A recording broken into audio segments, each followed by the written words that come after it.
ایک دن پہلے نئی دہلی میں بلاسٹ ہوا اور اس کے بعد اگلے ہی دن اسلام آباد کی G11 میں بلاسٹ ہوا. انڈیا نے کافی کوشش بھی کی اس کو یہ رنگ دینے کی کہ یہ کوئی ٹیررسٹ اٹیک تھا. اسلام آباد والا تو کلیئرلی سوئسائڈ اٹیک تھا. اسٹوپڈلی ہر چیز کو کا بلیم جو ہے وہاں پہ ایک پٹاخہ بھی پھوٹتا ہے تو شاید اس کا الزام پاکستان کے اوپر آ جاتا ہے. یہ جتنے بھی انسیڈنٹس میں پاکستان کو بلیم کیا گیا ہے 99.9% تو ان میں سے ان کے فالس فلیگ آپریشن سے. کمتے کی ویڈیو نے جو کتاب لکھی اس میں انہوں نے ممبئی پولیس کے وائرلیس ٹرانسکرپٹ 26/11 کی رات کے پرنٹ کیے پبلش کیے جس میں ثابت ہوا کہ یہ کس کا کام تھا. 80s میں ایک جگہ سورت انڈیا میں وہاں پہ پلیک آیا تھا تعاون. تو اس وقت بھی یہ کہہ دیا گیا تھا کہ یہ چوہے پاکستان نے ISI نے بھیجوائے. جیسے APS اٹیک تھا جس میں بہت بڑی تعداد بچوں کی جو ہے وہ ٹارگٹ کی گئی تھی, اس کو بھی اسی طریقے کا ایک واقعہ بنانے کی کوشش کی. ان کو آپ آئسولیٹ نہیں کر سکتے جو current prevailing situation security situation ہے ریجن کی. پاکستان میں افغانستان کے راستے ٹیررزم جو ہے وہ بڑھ جاتا ہے. اب طالبان بھی باقی وار لارڈز کی طرح سیدھے انڈیا سے پیسے لینے لگے ہیں. اگر مذاکرات ناکام ہوتے ہیں تو ہم کس حد تک جا سکتے ہیں؟ کابل میں بیٹھی انتظامیہ کے ریپرزنٹیٹیو ہیں, افغانستان کے لوگوں کے ریپرزنٹیٹیو تو ہیں نہیں. یہ اب را کے لوگ یا انڈین گورنمنٹ کے لوگ ایکسٹرنل افیئر کے لوگ یہ جا کے افغان ایمبیسی نیو دہلی میں کرتے تھے. مذاکرات ناکام ہیں یا کامیاب ہیں یہ اب ہم نہ بتائیں تو بہتر ہے. السلام علیکم ایوری ون, میں ہوں روشنا ضمیر اور آپ دیکھ رہے ہیں دی سالٹ رینج پوڈ کاسٹ. آج ہم بات کریں گے پاکستان کی مختلف صورتحال کے حوالے سے جو پچھلے 72 گھنٹوں میں ہمیں دیکھنے کو ملی ہے. کہیں ہم دیکھ رہے ہیں کہ اسلام آباد جو کہ پاکستان کا دارالخلافہ ہے وہاں پہ بلاسٹ ہوا اور کئی قیمتی جانیں جو ہیں وہ اس میں چلی گئی, اور اس کے ساتھ ساتھ وانا میں جو ہوا وہ بھی ہم سب کے سامنے ہے, افسوسناک واقعہ جو وزیرستان میں ہوا. اور اس کے ساتھ ساتھ ہم دیکھ رہے ہیں کہ پاک افغان مذاکرات جو ہے وہ بھی ہمیں کہیں پہ کامیاب ہوتے ہوئے نظر نہیں آئے. متعدد بار کوشش کی گئی اس حوالے سے, اور یہ بھی کوشش کی گئی کہ مختلف ممالک اس میں انٹروین کریں, وہ بیٹھیں اور ایک مثبت طریقے سے ان مذاکرات کو انجام دیا جا سکے. لیکن انفارچونیٹلی شاید دوسری جانب سے عزائم کچھ اور تھے اور ان کو ایک پازیٹیو شیپ جو ہے وہ نہیں دی جا سکی. آج اس کے اوپر بات کریں گے. جو شخصیت ہمارے ساتھ موجود ہیں, senior analyst and editor in chief Daily Mail Makhdoom Babar Sahab موجود ہیں. سر سب سے پہلے بہت شکریہ ہمیں وقت دینے کے لیے. کیسے مزاج ہیں؟ جی اللہ کا تھینک یو. سر شروعات یہاں سے کروں گی.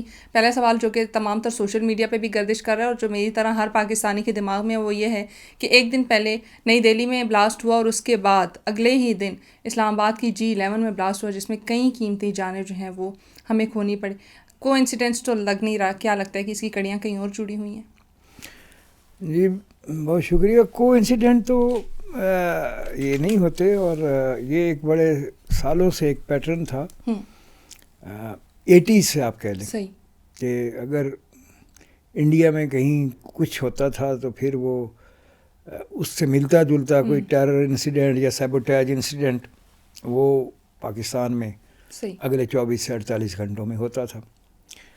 تو اب تو صرف ہو ہی پاکستان میں رہا تھا, تو اس لیے انڈیا نے کافی کوشش بھی کی اس کو یہ رنگ دینے کی کہ یہ کوئی ٹیررسٹ اٹیک تھا دلی میں جو کار میں دھماکہ ہوا. لیکن دلی میٹروپولیٹن پولیس نے غالباً یا دلی پولیس نے وہ بتا دیا کہ یہ کوئی انہوں نے ٹیرر ایلیمنٹ کو نگیٹ کر دیا. بعد میں کچھ یہ بھی نیوز آئی تھی کہ کار میں CNG سلنڈر کا دھماکہ تھا یا سم تھنگ لائک دیٹ. لیکن اسلام آباد والا تو کلیئرلی سوئسائڈ اٹیک تھا, اور یہ بھی ایک طویل وقفے کے بعد اسلام آباد میں اس طرح کا کوئی انسیڈنٹ ہوا, جب کہ بالکل چیزیں نارمل ہو چکی تھیں لا اینڈ آرڈر کے حوالے سے, سیکورٹی کے حوالے سے سارا کچھ. آپ نے دیکھا سارے روڈس کے اوپر سے پولیس پکٹنگ بھی تقریباً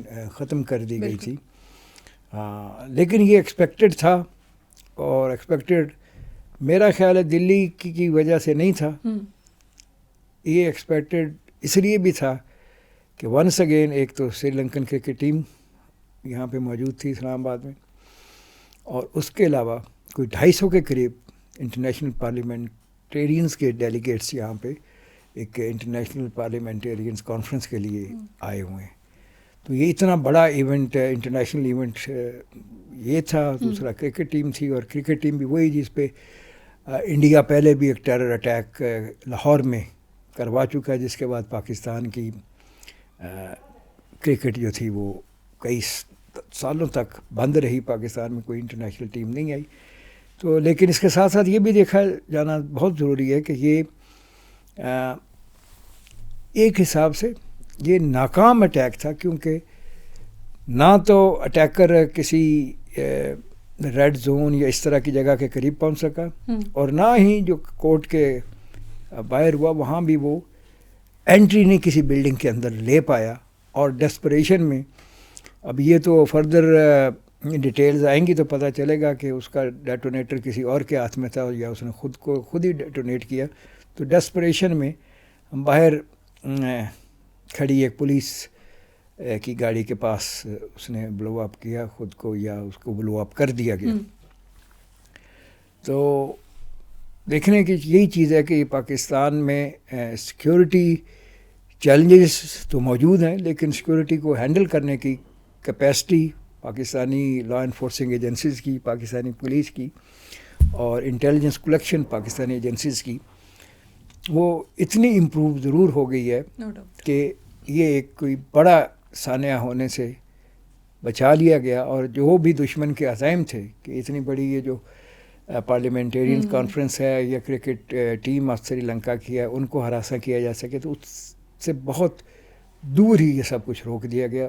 ان وینیوز سے بہت دور، نہ تو اس ہوٹل کے قریب پہنچ سکے جہاں پہ ڈیلیگیٹس تھے، نہ کانفرنس سینٹرز کے پاس پہنچ سکے، نہ کسی کرکٹ گراؤنڈ کے پاس پہنچ سکے. تو یہ ایک وہ ٹارگیٹ جو تھا وہ ان کا پورا نہیں ہوا. تو قوم کے لیے ایک اس میں سے پازیٹیو اگر کوئی نکلتا ہے، نو ڈاؤٹ کہ لاس آف لائف ہوا ہے، بٹ یہ اس میں سے پازیٹیو نکلتا ہے کہ یہ پاسبل نہیں ہو سکا کہ وہ پہلے کی طرح اسٹرائک کرے. صحیح. مختوم صاحب، میں دیکھتی ہوں جہاں پہ پلوامہ اٹیک ہوتا ہے، پہلگام اٹیک ہوتا ہے، دلی اٹیک ہوتا ہے، تو قبل از وقت ہی پاکستان کے اوپر الزامات کی ایک وہ کہتے ہیں نا بارش شروع ہو جاتی ہے، بھونچار شروع ہو جاتی ہے. اور میں دیکھتی ہوں کہ اس سے پہلے کہ پولیس کوئی اسٹیٹمنٹ دے، کوئی ان کا سیکیورٹی ادارہ یا کوئی ان کا سینئر آفیشیل وہ اسٹیٹمنٹ دے، ان کے ٹی وی چینلز پہ دھڑا دھڑ شروع ہو جاتا ہے کہ پاکستان کی طرف سے حملہ ہوا، پاکستان کی طرف سے یہ سب ہو گیا. یعنی تمام تر وہ ٹارگٹ جو ہے وہ پاکستان کو بناتے ہیں، اور اس کے بعد پھر وہ اس طرح کے ہتھ کنڈے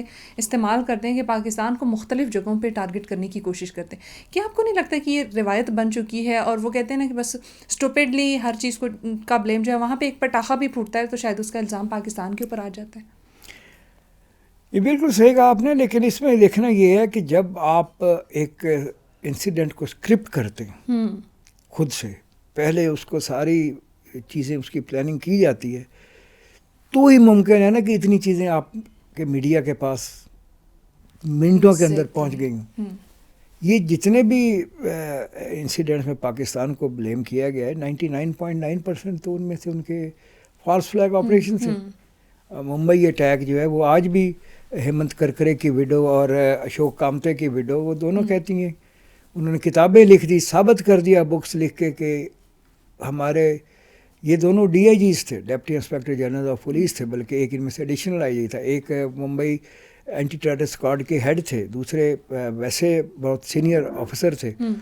اشوک کامتے کی ویڈو نے جو کتاب لکھی اس میں انہوں نے ممبئی پولیس کے وائرلیس ٹرانسکرپٹ 26/11 کی رات کے پرنٹ کیے، پبلش کیے، جس میں ثابت ہوا کہ یہ کس کا کام تھا، اس میں کوئی ٹیررسٹ انوالو نہیں تھے. اور انہوں نے اینڈ پہ لکھا کہ جب جس آفیسر مہاراشٹرا پولیس کا انوالو تھا، مین ایکیوزڈ ہے میرے ہسبینڈ کے مرڈر میں، اسی کو انکوائری کمیٹی کا ہیڈ بنا دیا گیا. اور جب تک ہماری حکومت پاکستان پہ بلیم کرتی رہے گی میرے ہسبینڈ کے قاتل 26/11 کے، وہ تو کبھی اریسٹ نہیں ہوں گے، کیونکہ وہ تو یہاں ہے. پاکستان پہ ایکیوز کریں گے، الزام لگائیں گے تو ہمارے تو اسی طرح آپ دیکھ لیں. وہ وہاں تو 80s میں ایک جگہ ہے سورت انڈیا میں، وہاں پہ پلیک آیا تھا تعاون، تو اس وقت بھی یہ کہہ دیا گیا تھا کہ یہ چوہے پاکستان نے ISI نے بھیجوائے ہیں. تو یہ ایک ہیبٹ ہے، انہوں نے سارا کچھ جو ڈرامہ اسکرپٹ کیا ہوتا ہے اس میں سے انہوں نے جو چیزیں اچیو کرنی ہوتی ہیں اس کے حساب سے وہ چیزیں پہلے میڈیا کو یا اپنے ان اداروں کو ٹرانسفر کر دیے جاتے ہیں. ایک کلک کا بھی ہوتا ہے، اور پھر ایک زمانے تک تو ان کی یہ بات چلتی رہی، کیونکہ ان کا میڈیا کی جو ہے میڈیا آؤٹلیٹس کی تعداد بہت زیادہ تھی. پھر اس میں انگلش اسپیکنگ جو میڈیا ہے، انگلش لینگویج میڈیا، وہ کافی زیادہ تھا، تو نیشنلی ان کی سنی جا رہی تھی. لیکن خاص طور پہ EU ڈس انفو لیب نے جب انڈین کرونیکل کے ذریعے یہ پردہ فاش کیا کہ سارا پورا گورنمنٹ آرگنائزڈ ایک میڈیا ڈس انفارمیشن کیمپین چلتی ہیں، نہ صرف مین میڈیا کے تھرو بلکہ through social media and through internet. مردہ لوگوں کے اکاؤنٹ بنے ہوتے ہیں، ای میلز بنی ہوتے ہیں، اور یہ پوری انٹرنیشنل کمیونٹی کو مس لیڈ کرتے ہیں. اس کے بعد ان کے اوپر انٹرنیشنل جو تھا وہ کانفیڈنس کم ہونا شروع ہوا ان کے میڈیا کے اوپر. اور یہ جو ابھی ریسنٹلی مئی میں پاکستان کے ساتھ محدود جنگ میں جو جس طرح یہ ایکسپوز ہوئے ان کا میڈیا، اس کے بعد تو ان کی کوئی نہیں سنتا. وہ پہلگام ہو یا 26/11 ہو یا سورت انسیڈنٹ ہو، وہ تو ان کا ایک چونکہ اپنا اس سے انہوں نے میڈیا کے ذریعے ٹارگیٹس اچیو کرنے ہوتے ہیں، گولز اچیو کرنے ہوتے ہیں، اس لیے وہ اسکرپٹنگ پہلے سے ہوئی ہوتی ہے. پاکستان میں تو لوڈز آف ٹرکس، مجھے یاد ہے مرحوم رحمان ملک انہوں نے کہا تھا loads of trucks of evidence of Indian environment ہے. تو پاکستان تو بغیر جب تک کوئی چیز کوئی ایویڈنس نہ آ جائے ہم تو کسی کا نام بھی نہیں لیتے، چاہے وہ انڈین ہو یا افغانی ہو. لیکن وکی لیکس نے یہ چیز لیک کی ہوئی تھی پہلے سے کہ US گورنمنٹ کو بھی پتہ تھا کہ کتنے solid evidences Indian involvement of terrorism in Pakistan ہیں. یہ تو آن ریکارڈ ہے. اور پھر لوگ وہ بھی بھول جاتے ہیں جب John Kerry former American secretary of state, وہ باراک اوباما کے وزٹ سے پہلے 2014-15 میں آ رہے تھے انڈیا، تو انہوں نے آ کے APS کا واقعہ جو تھا کہ اس کے کچھ عرصے بعد آ رہے تھے. ان کو جب پاکستان نے سارے ایویڈنسز دیے تو انہوں نے آ کے مودی کی اور اجیت کمار دوول کی اچھی خاصی کی سرزنش کی تھی. اور یہ انٹرنیشنل میڈیا میں چھپی ہوئی چیزیں ہیں کہ آپ ملا فضل اللہ کو پیٹرنائز کیوں کر رہے ہیں پاکستان میں ٹیررزم کروانے کے لیے. یہ APS کے واقعے پہ امریکیوں کو تو یہ آج سے نہیں، مطلب تقریباً 1 دہائی سے پتہ ہے کہ افغانستان کے ذریعے انڈیا پاکستان میں ٹیررزم کرا رہا ہے اور اس کے کیا کیا شواہد ہیں. بعض مقامات پر یہ را اور CIA کے جوائنٹ وینچر بھی رہے ہیں ماضی میں ڈرگس میں، چونکہ وہاں پہ بہت بڑا ایک سیٹ اپ آج بھی موجود ہے ہیروئن کی فیکٹریز کا. تو اس وجہ سے ان کے مفادات ایک رہے ہیں اور اس حساب سے یہ ماضی میں اکٹھے بھی کام کرتے رہے، ہمارے خلاف بھی کرتے رہے اور لوگوں کے خلاف بھی کرتے رہے. صحیح. مخدوم صاحب، I must agree with you کہ جتنے ان کے ڈراماز اسٹار پلس کے جو ڈراماز ہیں نا، مجھے لگتا ہے کہ یہ جو سارے اسکرپٹ ہیں نا، یہ انہیں کی طرح ایک فلاپ کوشش کی گئی ہے کہ پاکستان کے اوپر الزام لگایا جا سکے، لیکن حقیقت پوری دنیا کے سامنے. دوسری ایک جو ہیپننگ ہوئی ہے یا میں کہوں گی مس ہیپ ہوا ہے پاکستان میں، وہ وزیرستان وانا کے علاقے میں ہوا ہے اور کیڈٹ کالج کو ٹارگٹ بنایا گیا. کیا سمجھتے ہیں کہ جیسے APS اٹیک تھا جس میں بہت بڑی تعداد بچوں کی جو ہے وہ ٹارگٹ کی گئی تھی، اس کو بھی اسی طریقے کا ایک واقعہ بنانے کی کوشش کی گئی، جو کہ وہ کہتے ہیں ہماری خوش قسمتی ہے کہ شاید سیکیورٹی فورسز ہماری اتنی اسٹرانگلی لگی ہوئی تھیں کہ ہمیں اس مس ہیپ سے بچا لیا گیا اس بار. جی، اب یہ اسلام آباد کا G11 ڈسٹرکٹ کورٹس والا واقعہ ہو یا وانا کے کیڈٹ کالج والا واقعہ ہو، ان کو آپ آئسولیٹ نہیں کر سکتے. جو current prevailing situation security situation ہے ریجن کی،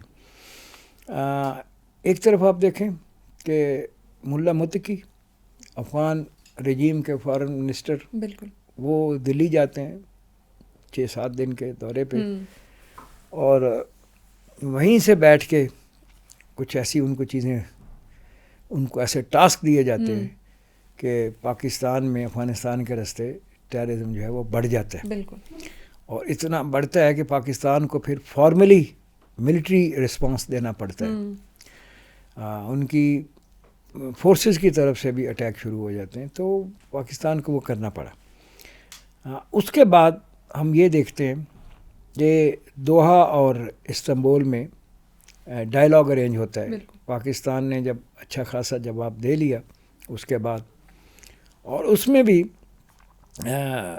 بڑی پوری دنیا میں I was talking to different international media person, وہ حیران تھے کہ ایسی ٹاک جو ہوتی ہیں وہ تو ہائی پاور ڈیلیگیشن جاتے ہیں جن کے پاس پورا اختیار ہوتا ہے بات کو کسی سطح تک پہنچانے کا، ختم کرنے کا، ڈیسیجن لینے کا. تو پاکستان کی طرف سے تو ڈیلیگیشن نے کس سٹیج پہ وہاں سے نکل کے یہ نہیں کہا کہ ہم ذرا اسلام آباد سے پوچھ لیں. بالکل. ہماری جرنلسٹ انفارمیشن یہ بھی ہیں کہ دوحہ اور استنبول دونوں میں ہوٹلز میں انڈین ٹیمز بھی موجود تھیں، اور یہ انسٹرکشن کابل سے نہیں لے رہے تھے، یہ وہاں پہ موجود انڈین ٹیمز جو را کی تھیں یا ان کی ایمبیسیز کے اندر موجود تھیں ان سے لے رہے تھے، اور ان کو یہ کہا جا رہا تھا کہ آپ نے کوئی بات نہیں مانی، دیکھیں ہم نے ادھر سے ایکسرسائزز شروع کر دی ہیں، ملٹری ایکسرسائزز، ایک طرف سے ہم پاکستان کی فورسز کو ادھر سے انگیج رکھیں گے، دوسری طرف سے آپ اپنا وہ رکھیں، یہ جرت نہیں کر سکیں گے ہمیں اگنور کر کے آپ کی طرف اٹیک کرنے کی، آپ بے فکر ہے. حالانکہ ان کو بڑی اچھی طرح پتہ تھا انڈینس کو کہ پاکستان نے افغانستان بارڈر کے اوپر کوئی ایسی ڈپلائمنٹ نہیں کی ہوئی، اور یہاں پہ ہمیں ضرورت نہیں ہے، اور افغانستان کے لیے تو ہمیں اپنی اسٹرینتھ کی 10% کی بھی نہ ضرورت ہو، خاص طور پہ گراؤنڈ ٹروپس کی، وہاں کے لیے اور چیزیں کافی ہیں اور اسٹریٹجک چیزیں ہیں. لیکن مسئلہ یہ ہے کہ اگر طالبان سے آپ بات کر بھی رہے ہیں تو طالبان کا کنٹرول تو نہیں ہے افغانستان پہ. وہ ہمیشہ سے جو بڑے سالوں سے اشرف غنی ہو، حامد کرزئی ہو یا اب طالبان ہو، یہ کابل کے حکمران ہیں، باقی وار لارڈز ہیں ان سب کے. یہ علیحدہ بات ہے کہ اب طالبان بھی باقی وار لارڈز کی طرح سیدھے انڈیا سے پیسے لینے لگے ہیں، لیکن باقی جو ہمارے بارڈر کے ساتھ ساتھ جو جن وار لارڈز کے ایریاز ہیں ان پہ تو ان کا کنٹرول نہیں ہے. اور کبھی ہمارے ساتھ ان کے ریلیشنز اچھے تھے جب ان کا کابل کی حکومتوں کے ساتھ ریلیشن اچھے نہیں تھے. اب جب کابل کی حکومت کے ساتھ ریلیشن اچھے ہیں تو پھر پاکستان کے ساتھ ریلیشن وہ نہیں ہیں. تو وہ بات تو تب کی جائے جب وہاں پہ ایسی کوئی رجیم ہو جس کا واقعی کنٹرول آل اوور افغانستان ہو. وہ تو ہے نہیں. لیکن at the same time Pakistan کو جو رسپانس دینا ہے وہ ابھی پیشنس دکھانی چاہیے. صحیح. یہ ابھی بالکل جو اب تک یہ ایکسرسائزز وغیرہ انڈیا کی ختم نہیں ہوتی ہیں، جب تک جو انٹرنیشنل سولیسیٹر ہیں یا جو گارنٹورز ہیں جنہوں نے ہمارے یہ مذاکرات کرائے تھے جو ناکام ہیں یا کامیاب ہیں، یہ تو ابھی کہنا قبل از وقت ہے. تو وہ ان کی طرف سے کچھ چیزیں نہ آ جائیں تب تک ہمیں کوئی بہت زیادہ رسپانس دینے کی ضرورت نہیں ہے. اور یہ وانا کیڈٹ کالج والا جو انسیڈنٹ ہے اس میں بھی ابھی ہمیں دیکھنا ہے کہ ان کے پاس سے کس طرح کی چیزیں ریکور ہوئی. لیکن یہ سارا لنک اپ سیدھا اس طرف ہی ہوتا ہے، انڈیا کی طرف، جہاں سے پہلے بھی یہ ساری چیزیں کی گئی. اور ہسٹری میں جا کے ذرا دیکھیں نا کہ کیا کیا چیزیں پروو ہو چکی ہیں، ہماری طرف سے نہیں خالی ہوئی. انڈیا کی انوالومنٹ. آپ ایک اور ہیں فارمر سیکرٹری ڈیفنس امریکہ کے چک ہیگل. صحیح. چک ہیگل کا اسٹیٹمنٹ میرے پاس پڑا ہے، میں آپ کو بھجوا دوں گا. ان کے ویڈیو ہے جس میں وہ کہہ رہے ہیں کہ India should stop sponsoring terrorism from Afghan soil to Pakistan. تو یہ چک ہیگل ہو یا جان کیری ہوں، یہ سارے آن ریکارڈ ہیں انڈیا کو اس پہ وارن کرنے پہ کہ آپ افغانستان کے ذریعے پاکستان کے اوپر ٹیررزم مت کرائیں. وکی لیکس میں یہ چیزیں موجود ہیں، یہ ساری چیزیں تو آن ریکارڈ ہے. اب راتوں رات انڈیا دودھ کا دھلا تو نہیں ہو سکتا نا. یہ ساری چیزیں جب اتنے سالوں سے یہ آ رہی ہیں تو یہ انٹر لنکڈ ہیں، اور یہ ایویڈنسز موجود ہیں اس کے انٹرنیشنل لیول پہ، نہ صرف حکومتوں کے پاس بلکہ میڈیا میں بھی. صحیح. مخدوم صاحب, کیا آپ کو لگتا ہے کہ ایک طرف میں دیکھ رہی ہوں کہ مذاکرات جو ہے وہ ایک قسم کے ناکام ہوتے ہوئے اس لیے دکھائی دے رہے ہیں کیونکہ جب ان سے بات کی جاتی ہے, افغانستان سے جو بھی ڈیلیگیشن آئے ان سے بات کی جاتی ہے, تو وہاں سے وہ افغانستان کال کرتے ہیں, پھر وہاں سے اور کچھ جو ہیں وہ چارٹر آف ڈیمانڈز آ جاتا ہے. جب ان کو مان لیا جاتا ہے تو مزید دوبارہ کال کی جاتی ہے اور دوبارہ جو ہے وہ چارٹر آف ڈیمانڈ آتا ہے. ایک تو یہ کویشچن بیچ میں آ جائے گا کہ کیا آپ کو لگتا ہے کہ پیچھے چیزیں کہیں اور سے چل رہی ہیں, اور دوسرا کیا آپ کو یہ بھی لگ رہا ہے مجھ سمیت, کیونکہ بہت سارے لوگ اس چیز کو بھی نوٹس کر رہے ہیں کہ جو مذاکرات انسکسیسفل ہونے کی وہ کہتے ہیں نا اس دوڑ میں جا رہے ہیں, کیا وانا اٹیک جو ہے وہ اس کی پہلی جھلک ہے, یا ہمیں پہلا ایک وہ وارننگ دی گئی ہے کہ اگر مذاکرات ناکام ہوتے ہیں تو ہم کس حد تک جا سکتے ہیں؟ مذاکرات جو ہے نا, اگین میں نے آپ کو پہلے عرض کیا ہے کہ مذاکرات تو ہمارے ان پروسیس چند مہروں کے ساتھ ہو رہے ہیں, نئی دلی کے پونس کے ساتھ, صحیح, کوئی کسی دوسرے ملک کی حکومت کے ساتھ نہیں ہو رہی. پہلی بات تو یہ کہ وہاں حکومت ہے ہی کوئی نہیں, ایک قابض رجیم ہے. بالکل. تو ان کے جو ریپرزنٹیٹیو ہیں یہ کابل میں بیٹھی انتظامیہ کے ریپرزنٹیٹیو ہیں, افغانستان کے لوگوں کے ریپرزنٹیٹیو تو ہیں نہیں. بے شک. لیکن وہاں بھی اگین یہ جو ٹیکنیکلی آپ جا کے دیکھتے ہیں تو they are the pawns of ministry of external affairs and ministry of home affair, اور سارا کچھ جو ہے انڈین گورنمنٹ اس کے یہ پاؤنز ہیں. جو کچھ ان کو آپ کو شاید پتہ نہ ہو کہ یہ بہت عرصہ پہلے جیسے ہی اشرف غنی گورنمنٹ ختم ہوئی ہے اور یہ طالبان کابل پہ قابض ہوئے, تو بغیر کسی وجہ کے نہ آج تک انڈیا نے وہاں پہ امبیسی اپنی کھولی ہے, نہ ان کو انہوں نے ایکنالج کیا ہے ایز اے گورنمنٹ. لیکن نئی دلی میں جو افغان امبیسی تھی اس کا سارا چارج طالبان کے ریپس کو دے دیا گیا تھا. وہاں بیچارے جو پہلے اشرف غنی کے امبیسڈر یا ان کا امبیسڈر سٹاف تھا وہ روتے پیٹتے رہے کہ ہمیں کیسے نکال دیے. تو یہ کیوں دیا گیا تھا؟ کیونکہ یہ ساری میٹنگز پاکستان میں جو کچھ گڑبڑ کرانی ہے سارا کچھ, یہ اب را کے لوگ یا انڈین گورنمنٹ کے لوگ, ایکسٹرنل افیئرز کے لوگ, یہ جا کے افغان ایمبیسی نیو دہلی میں کرتے تھے اور آج تک کر رہے ہیں. تو یہ تو وہاں پہ باقاعدہ ٹیمز بیٹھی ہوتی ہیں, ان کے ڈپلومیٹک ریلیشن تو نہیں ہیں, حکومت نے ابھی تک ان کو وہی نہیں کیا ہوا.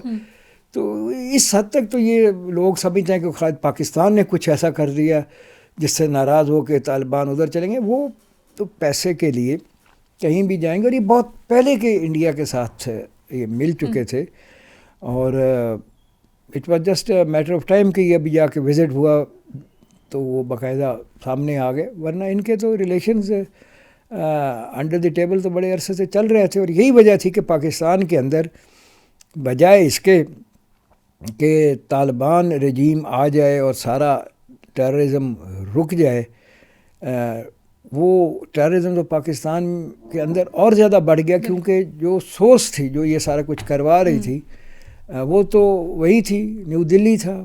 اب وہاں پہ ان کے اپنے لوگ یہاں پہ نہیں تھے, ان کی ایمبیسیز یا کونسولیٹ نہیں تھے, تو انہوں نے ان کو وہاں بلانا شروع کر دیے. تو ابھی بھی پاکستان کی بڑی ریزرویشنز ہیں.